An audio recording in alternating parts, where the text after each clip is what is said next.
বন্ধুরা, সবাই কেমন আছো? আজ অনেক দিন পর একটা ছোট্ট ভিডিও তোমাদের সাথে শেয়ার করছি।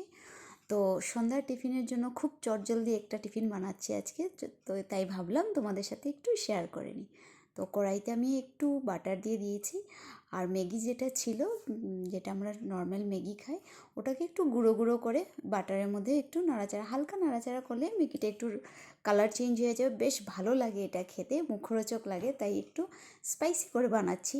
একঘেয়েমি ম্যাগি তো সবাই খায়, তো ভাবলাম আজকে একটু অন্য কিছু বানিয়ে নিই।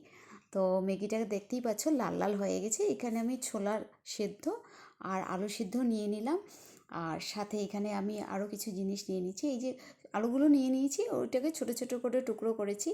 আর ছোলা আর আলু এটাকে একসাথে ছোটো ছোটো টুকরো করে মিক্স করে নিয়েছি। এদিকে তো ম্যাগি আমি আগে থেকে ভাজা করে রেখেছি। সাথে আমি ভুজিয়া কিছু অ্যাড করলাম যাতে আরও বেশি টেস্টি লাগে এটা খেতে।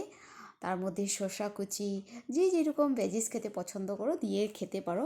টমেটো কুচি, কাঁচা লঙ্কা কুচি, ধনে পাতা থাকলে ধনে পাতা কুচি, সামান্য লেবু রস দিয়েছি। কেউ কেউ তেঁতুলের কাঠ থাকলে ঘরে তেঁতুলের কাঠটাও দিয়ে খেতে পারো, ওটাতেও বেশ ভালো লাগে। তো আমি এখানে লেবুর রসটাই দিয়েছি, তার মধ্যে সামান্য ধনে পাতা কুচিও দিয়েছি। তো জানোই ফ্লেভারটা খুব ভালো আসে।